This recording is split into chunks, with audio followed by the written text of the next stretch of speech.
حیدرآباد کے میاں پور میٹرو اسٹیشن میں تندوا نہیں بلکہ وہ جنگلی بلی ہے۔ شہر حیدرآباد کے نوہی علاقے میاں پور کے تندوے کی موجودگی کی اطلاع پر مقامی افراد میں تشویش دیکھی گئی، تاہم بعد ازاں پتہ چلا کہ سوشل میڈیا پر اس علاقے میں تندوے کی موجودگی کی جو ویڈیوز پوسٹ کی گئی وہ دراصل تندوا نہیں بلکہ جنگلی بلی ہے۔ جمعے کی رات میٹرو اسٹیشن میاں پور کے قریب یہ جنگلی جانور نظر آیا تھا، جس کی اطلاع محکمہ جنگلات کے عہدیداروں کو دی گئی۔ عہدیداروں نے تاریکی کی وجہ سے تلاشی مہم روک دی تھی، تاہم صبح میں جب تلاشی مہم کا احیا کیا گیا تو پتہ چلا کہ یہ تندوا نہیں بلکہ جنگلی بلی ہے۔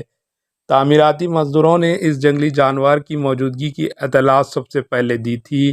محکمہ جنگلات کے حکام نے واضح کیا ہے کہ جمعے کو حیدرآباد کے میاں پور میٹرو ریل اسٹیشن کے قریب دیکھے جانے والا جانور جنگلی بلی ہے، چیتا نہیں، جسے ابتدائی طور پر خدشہ تھا، بلکہ عہدیداروں نے بتایا کہ یہ جنگل کی بلی ہے۔ Bureau report AHN news.